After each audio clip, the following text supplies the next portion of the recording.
एक बड़ी खबर सामने आ रही है। मशहूर इकोनॉमिस्ट जिम वॉकर ने कहा है कि साल 2026 में दुनिया में आर्थिक संकट आ सकता है। अभी हम 2025 में हैं, ये 2026 की बात कर रहे हैं। मतलब रिसेशन, बेरोजगारी, स्टॉक मार्केट क्रैश ये आ सकता है। लेकिन सवाल है कि वो ऐसा क्यों कह रहे हैं और हमें क्या तैयारी करनी चाहिए। तो आज की वीडियो में हम आपको आसान भाषा में समझाएंगे, प्लस आपको तैयारी क्या करनी है। मतलब जो क्या होता है, ऐसी न्यूज आती है तो आप लोग पैनिक कर जाते हो, और मेरी कोशिश होती है न्यूज तो बता ही दूं, बट पैनिक ना करो, ये बताना सबसे ज्यादा जरूरी है। तो बस लास्ट तक बने रहिएगा। एक सवाल का जवाब दीजिएगा कि क्या आप लोग कैंडलस्टिक, ब्रेकआउट जैसी, इंडिकेटर जैसी बच्चों वाली चीजों पे ट्रेड कर रहे हो? तो ये सब 5 साल पुराना हो गया और तभी लोग पैसा नहीं कमा पा रहे, और तभी सेबी के डेटा के अनुसार 10 में 9 लोग लॉस में हैं। क्योंकि अब ये सब काम नहीं करता है, अब काम करता है कुछ अलग। जहां पर स्मार्ट मनी बैठा है, वो चीज हम आपको सिखाने वाले हैं हमारी मास्टर क्लास में। दुर्गा पूजा का महा बम्पर ऑफर चल रहा है। 9708094321 पे कॉल कीजिए और सीट बुक कर लीजिए कि आखिर ऐसा नया क्या है जिससे कि पैसा बनेगा। क्योंकि कैंडलस्टिक, ब्रेकआउट ये सब जमाने पुराने हो गए। सबसे पहले समझना ये होगा कि भैया ये वॉकर साहब हैं कौन, राइट?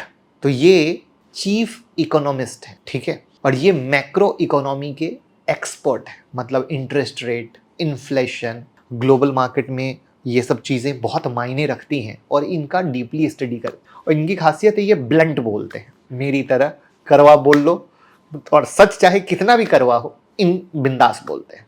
और इनकी कई प्रिडिक्शन पहले सच भी साबित हुई है। इसलिए जब वो कहते हैं कि 2026 में क्राइसिस आएगा तो लोग सीरियसली ले रहे हैं। अब कहोगे कैसे? तो 1997 में एशियन फाइनेंशियल क्राइसिस आने से पहले इन्होंने वार्निंग दी थी कि साउथ ईस्ट एशिया का तेज ग्रोथ एक बबल है। और कुछ ही महीने बाद थाईलैंड से लेकर पूरी एशिया में बड़ा क्रैश आया। और इसीलिए मैं आप लोगों को कहता हूं, मैक्रो इकोनॉमिक को पकड़ो तो आप फाइनेंस की पकड़ को समझ पाओगे। 2008 ग्लोबल फाइनेंशियल क्राइसिस से पहले भी उन्होंने कहा था कि यूएस हाउसिंग मार्केट में प्रॉब्लम है और दुनिया रिसेशन देख सकती है। और सच में क्या हुआ? लेमन ब्रदर्स कोलैप्स हुआ और पूरी दुनिया हिल गई। यानी ये व्यक्ति कुछ कहता है तो उसकी क्रेडिबिलिटी स्ट्रांग है। और इसीलिए मैं कहूंगा कि जो लोग मैक्रो फैक्टर को वैल्यू नहीं देते हैं, प्लीज मैक्रो माइक्रो फैक्टर को वैल्यू दीजिए। और आप मेरे यूट्यूब मेंबरशिप से ज्वाइन करेंगे तो आपको रोज सुबह में मार्केट खुलने से पहले ऐसे ही मैक्रो माइक्रो फैक्टर मैं बताता हूं जो आपको बहुत हेल्प करता है। तो इनका साफ कहना है कि अगर अभी की पॉलिसी ऐसी ही चलती रही, अब देखो क्या है, यानी पॉलिसी बदल गई तो रिसेशन नहीं आएगा, लेकिन पॉलिसी चलती रही तो 2026 में दुनिया रिसेशन में होगी। वो मानते हैं कि जो अभी मार्केट रिकवरी दिख रही है वो बबल है। यूएस मार्केट आप देख रहे हैं ना, ऊपर जा रहा है। लोग सोच भी रहे हैं कि ट्रम्प बाबू ऐसा कर रहे हैं, बट मार्केट तो गिर नहीं रहा है। तो उनका कहना बबल है और ये 2026 तक फूट सकता है। इसके 3 बड़े कारण बताएं। यूएस फेडरल रिजर्व की गलत पॉलिसीज, दूसरा इन्फ्लेशन का कंट्रोल ना होना, यानी महंगाई का कंट्रोल ना होना, तीसरा ग्लोबल डेट, वो कर्जा और फिस्कल दबाव। अब इन 3 को डिटेल में समझना पड़ेगा जिससे कि आपको आई ओपनर सेशन मिल सके। तो इसमें सबसे पहले हमें समझना है मॉनिटरी पॉलिसी और इंटरेस्ट रेट की कहानी। फेड यानी अमेरिका का सेंट्रल बैंक इंटरेस्ट रेट कम करने की सोच रहा है, अभी कट भी किया। लेकिन प्रॉब्लम यह है कि इन्फ्लेशन अभी भी हाई है और तभी देखो एक कट के बाद वो लगातार नए नए स्टेटमेंट दे रहे हैं। आप गौर करना। तो अगर रेट कट गलत वक्त पर हुआ तो इकोनॉमी फंस जाएगी, ग्रोथ भी स्लो होगी और प्राइसेस भी हाई रहेंगे। और इसे कहते हैं स्टैगफ्लेशन। 1970s में अमेरिका ने इसी वजह से बिग प्रॉब्लम को झेला था। बहुत सारे लोग कहते हैं वो वक्त अलग था, ये वक्त अलग है। आप एक चीज समझो, कोई भी इतनी बड़ी प्रिडिक्शन होती है ना, वो रातों रात नहीं होती, इनमें वक्त लगता है। वहीं पर हाई इन्फ्लेशन का अर्थ क्या है कि आज पेट्रोल, डीजल, खाना सब कुछ तो महंगा है। लोगों की इनकम तो बढ़ नहीं रही है, खर्चे डबल हो गए। कमेंट में बता लो, गलत बोल रहा हूं तो बता दो। एक इंसान बोल दे कि लोगों की इनकम तो बढ़ी नहीं, खर्चा डबल हो गया। वो डेटा, सो कॉल्ड डेटा जरूर बोल दे ऐसा वैसा, तो इन्फ्लेशन कंट्रोल नहीं हो रहा। और जब चीजें महंगी होती है तो लोग कम खरीदते हैं, इससे प्रोडक्शन घटता है और जॉब चली जाती है। अब मुझे बताओ, जॉब भी जा रही है कि नहीं जा रही है? लिंक कर लो सच्चाई हकीकत। वो जो डेटा फ्लैशी आता है उस पर ना जाओ, हकीकत में खुद से रिलेट करने की कोशिश करो। अब बात करते हैं डेट के प्रेशर की। तो यूएस का जो नेशनल डेट रिकॉर्ड है वो तो हाई लेवल पे है। डेवलपिंग कंट्रीज भी आईएमएफ और लोन पे ही टिकी पड़ी।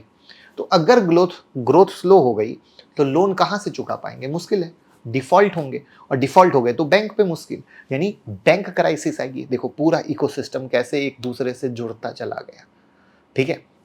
अब यहाँ पर जियो पॉलिटिकल रिस्क ले लो, रसिया यूक्रेन वॉर खत्म होने का साला नाम ही नहीं ले रहा, रोज नया कहानी। बेचारे ट्रम्प चाचा लगे पड़े हैं नोबेल पुरस्कार लेने में, बट कार्यक्रम तो कुछ हो ना पा रहा है। ठीक है, US China trade war, US India trade war, middle east tension, सब ग्लोबल सप्लाई चेन को डिस्टर्ब कर रहा है। और जब सप्लाई डिस्टर्ब होती है तो दाम बढ़ते हैं, और जब दाम बढ़ते हैं तो इन्फ्लेशन और कंट्रोल से बाहर चला जाता है। एग्री? एकदम आसान भाषा में बता रहा हूं, ये दिमाग में बैठा लेना, कभी दिक्कत नहीं होगी। अब हम बात करते हैं जॉब और कंज्यूमर सेंटिमेंट्स की। यूएस में जॉब मार्केट कमजोर हो रहा है, ले ऑफ बढ़ रहे हैं, हायरिंग स्लो हो रही है, और जब इनकम गिरती है तो लोग खर्च कम करते हैं, कंपनी प्रोडक्शन कम करती है, और फिर से ले ऑफ होता है। देखो, एक ले ऑफ हो रहा है और फिर वापस से ले ऑफ कैसे होता है।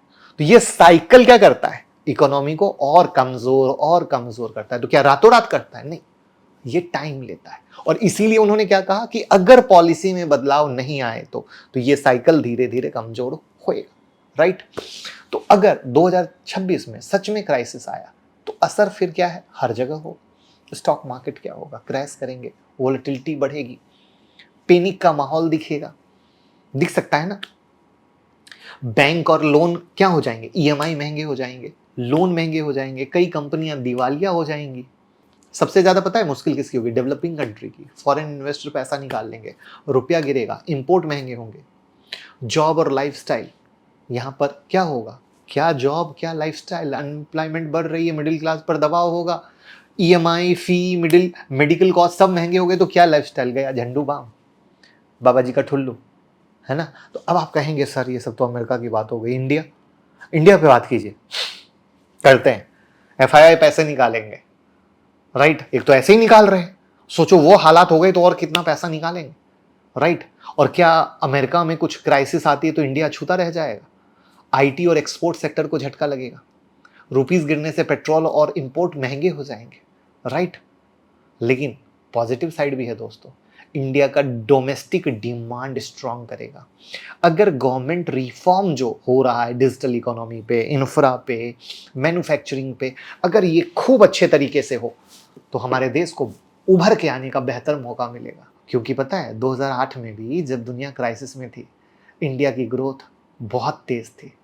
यानी अगर हम सही पॉलिसी डिसीजन लें तो क्राइसिस से बच सकते हैं, और ऐसे कंडीशन में एक इन्वेस्टर के लिए भी बहुत बेहतरीन मौका होता है अच्छे पोर्टफोलियो को बनाने का। ठीक है, बहुत बेहतरीन। बट लोग क्या करते हैं, पैनिक में आके इधर उधर सुन के बहुत मुसीबत में आ जाते हैं।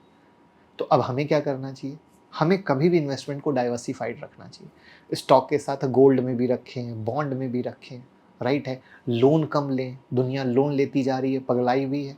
आईफोन के पीछे लाइन देखे थे कितनी लगी हुई थी, सब ईएमआई वाले थे। तो भैया लोन कम लीजिए, credit card personal loan avoid कीजिए, कम से कम 6 महीने का इमरजेंसी फंड बनाइए जिसको बैंक में रखना चाहिए, और लॉन्ग टर्म सोचिए, शॉर्ट टर्म नहीं। शॉर्ट टर्म से सिर्फ पैनिक होता है। एसआईपी को कभी बंद नहीं करना चाहिए, ऐसे एसआईपी लगातार कंटिन्यू करनी चाहिए, क्योंकि गिरावट में जितना माल एवरेज होगा ना, वो आगे आने वाले 5 साल में आपको गएगा। ये हुई ना बात, तुम डरे नहीं तो हमने भी तुमको जोरदार रिटर्न कमा के दिया। तो दोस्तों ये एक बात की चेतावनी थी कि 2026 में आ सकता है, कोई गारंटी नहीं होती है।